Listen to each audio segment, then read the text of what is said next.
le seul qui détenait l'histoire complètement, c'était moi. Et moi, j'avais décidé de ne pas raconter cette histoire. Peut-être que je ne la trouvais pas suffisamment intéressante. Et donc, j'étais convaincu que j'allais mourir avec mes secrets. Et c'est sur justement la pression de ces comploteurs, ceux qui m'ont aidé, puisque tous ceux que vous avez vus dans le film sont des acteurs, ce ne sont pas des témoins. Et tous ont travaillé avec moi, dans le même objectif. Donc c'est un peu beaucoup sur leur pression. Pour pouvoir eux-mêmes exister, il fallait que l'histoire en globale puisse exister. Et ils m'ont demandé de finalement accepter de faire ce film. Au départ, ils voulaient que je fasse un livre. Mais finalement, quand je leur ai dit que ça serait un film, ils ont accepté. Et ils sont tous venus. Bueno, hay que decir que somos varios que hemos participado en esta historia, cada uno a su manera distinto, correspondiendo a una parte distinta, pero yo era el único que podía en su conjunto contar esa historia, desde la visión del todo.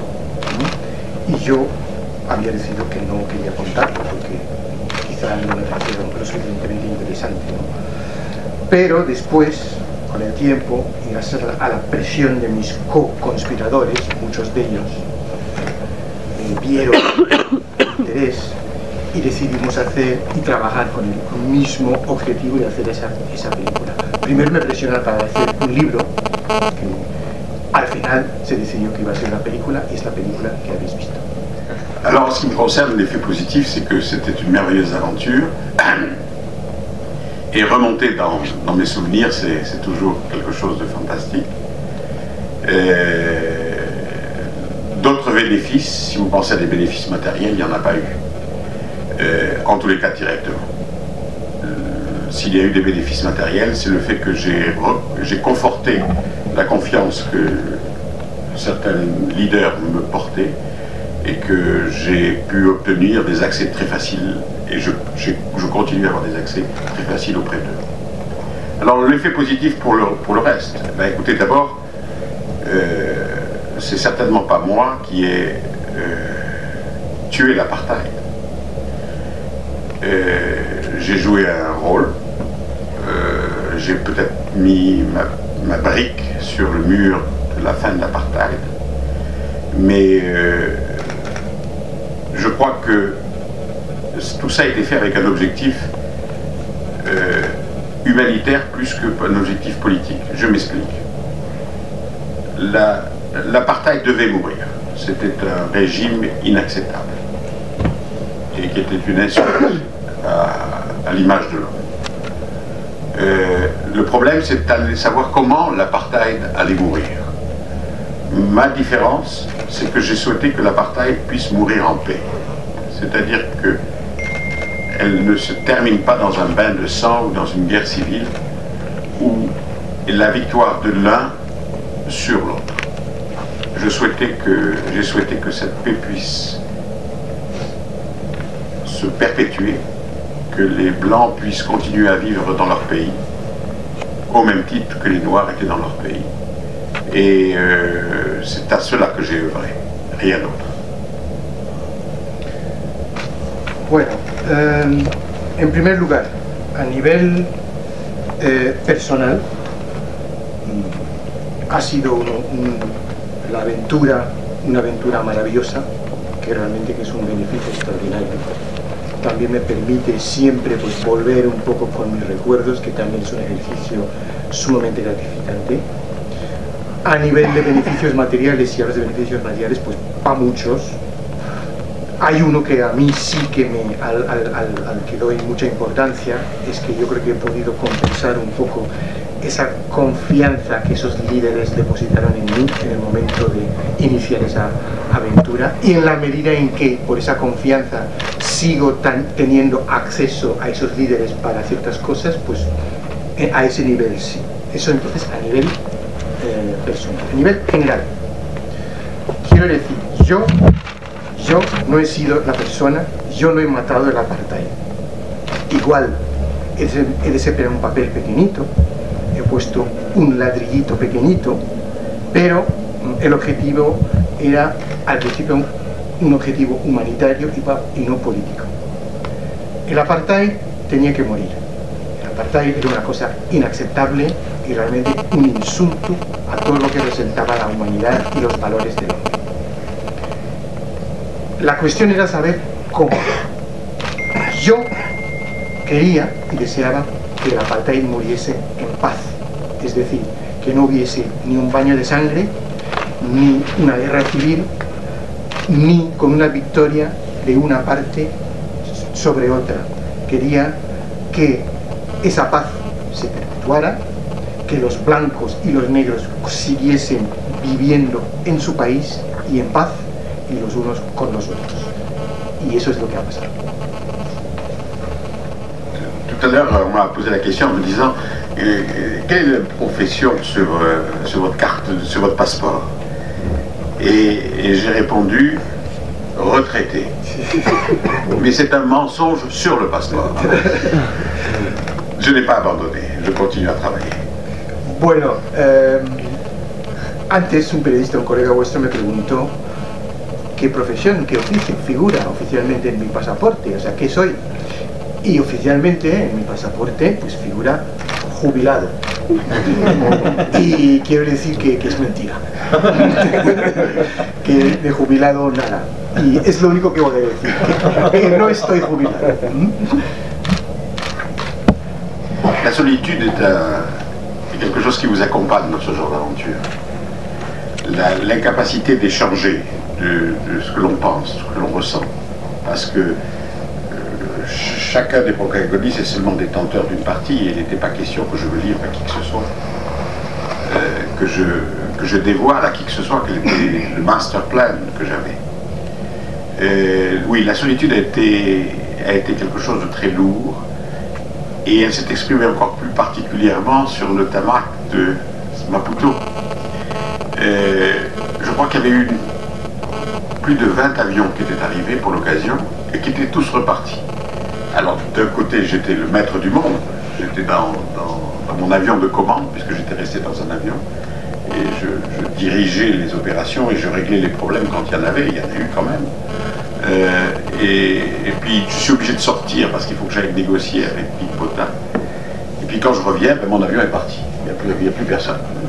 Celui de l'avion qui devait me ramener avait quitté. Bon, eh ben, on se trouve vraiment très seul dans ce cas-là. Mais immédiatement, c'est la machine intellectuelle qui l'emporte et dit comment je vais pouvoir arriver jusqu'à ma prochaine destination.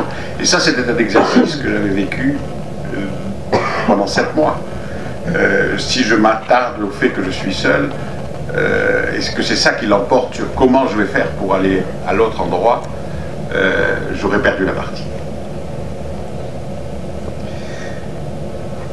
Bueno, la soledad es algo que me ha acompañado durante toda esta aventura. Hay que tener en cuenta que mi misión era siempre pues intercambiar y sentir y vivir lo que sentían unos y otros, sin poder permitirme nunca desvelar mi plan maestro a ninguno de los dos.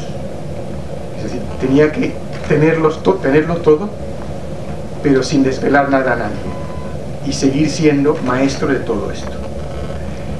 Y aquella noche, sobre el tarmac en Maputo, cuando se fueron todos, aquello realmente me llegó, es decir, realmente muy pesado. De repente, antes 20 aviones que se habían juntado ahí gracias a mí, estaba yo ahí como el maestro del mundo, moviendo todos esos hilos, arreglando la situación, el problema solucionado, y después se van todos y me quedo yo ahí, maestro del mundo y maestro de nada y en la más absoluta soledad. Entonces la máquina intelectual tiene que ponerse a trabajar de otra manera, como había hecho durante 7 meses, los 7 meses procedentes, mientras maquinaba ese plan. Entonces, porque no podía para nada desvelar nada, porque sabía que haciendo algo, revelando la más mínima parte de este partido, de este juego, podía terminar perdiendo el partido entero. Y es un poco eso. O sea, saber lo que es, y vivir con ello, y saber llevarlo. Le plus difficile, c'est lorsque nous étions arrivés au processus ultime, qui a été la signature de l'accord de Brazzaville, où tout était prêt, où tout le monde était d'accord, et brusquement, et ça n'apparaît pas dans le film, brusquement, la délégation sud-africaine a décidé de repartir. Nous étions arrivés si loin et les Sud-Africains repartaient. Ils sont repartis. Ils sont repartis 48 heures. Ça a été les 48 heures les pires de ma vie, parce que je ne comprenais pas qu'est-ce qui se passait. J'étais incapable d'analyser les raisons de leur départ. Et je crois avoir deviné plus tard ce qui s'était passé, mais ces 48 heures qui étaient l'aboutissement d'années de travail,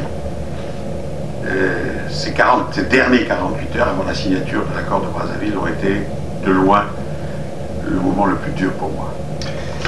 Lo más difícil fue al final de todo el proceso, que realmente el ultimísimo momento del final del proceso, que fue la firma del acuerdo de Brazzaville, cuando de repente, sin ton ni son, sin ninguna explicación, la delegación sudafricana se fue sin ninguna explicación y desapareció durante 48 horas. Y esas 48 horas puedo decir que han sido, yo creo que las más duras y las más realmente duras y difíciles de mi vida. Empecé a preguntar por qué. Después creo haber entendido por qué, pero fue después. Pero durante esas 48 horas yo creo que eso ha sido realmente lo más duro y lo más difícil de todo el proceso.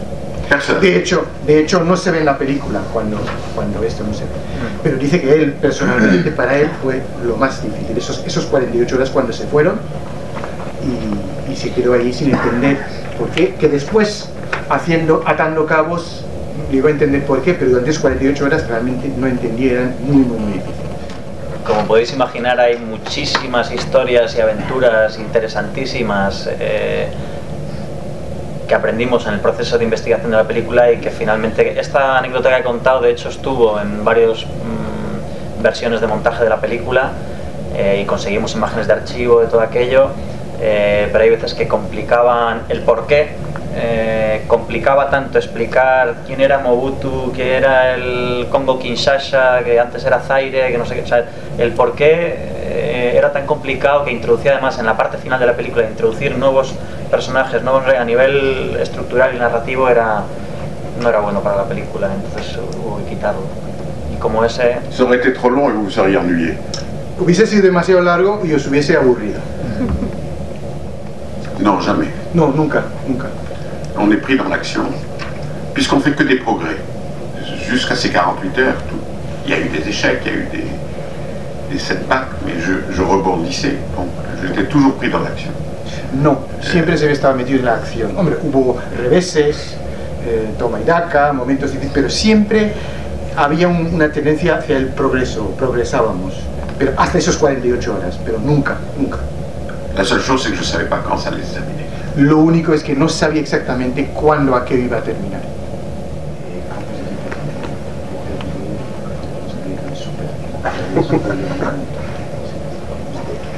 À cette époque-là, le seul costume qu'on pouvait s'acheter pour le carnaval, c'était celui de Zorro. En aquella época, donc si j'avais dû m'assimiler à quelque chose, à mon époque, j'aurais été Zorro. El único traje et comme vous savez, Zorro est arrivé. Que se podía comprar en las tiendas era el traje de Zorro. Zorro, ¿no? Entonces, claro, Zorro. Entonces, claro, y como sabéis, Zorro ha llegado. Entonces, no, eso es lo único. Non, mais pour répondre à la première question, je ne pouvais pas dévoiler mon intention. Dire aux Blancs, par exemple, que mon intention était qu'ils reconnaissent la LNC et qu'ils acceptent la libération de Mandela, aurait, par nature, arrêté toute négociation. Je ne pouvais pas... il n'y avait personne à qui je pouvais livrer mon master plan. Donc, non, chacun savait un petit peu. C'est pour ça d'ailleurs qu'il y a des visions différentes. Par exemple, dans le Kalahari, vous avez des acteurs qui ont estimé que le Kalahari était très important, et moi j'estime que c'est un événement très important. Mais par contre, vous avez le ministre de la Sécurité du Mozambique qui dit « j'ai eu l'impression que j'étais en touriste ». Donc, les visions étaient différentes des uns et des autres, bien sûr. No, hombre, es muy sencillo, es que yo no podía realmente desvelar mi intención, revelar mi intención, mi master plan, mi plan maestro. ¿Cómo, por ejemplo, podía decir claramente a los blancos que mi intención era que aceptasen el Congreso Nacional Africano y que liberasen a Nelson Mandela? No podía, o sea, no podía decirles eso, aunque eso era mi idea, ¿no? Entonces no podía en ningún momento desvelar mi plan a nadie. Y por eso, precisamente, como tenía que ir contando cosas tan distintas a partidas tan distintas, hay versiones tan distintas de lo que pasaba. Por ejemplo, el episodio del Kalahari, para algunos es muy importante, pero para el Ministerio de Seguridad de esto decía que parecía como él estaba ahí en visión turística, o sea, no le parecía para nada importante. Entonces hay visiones tan distintas y se debe precisamente a eso.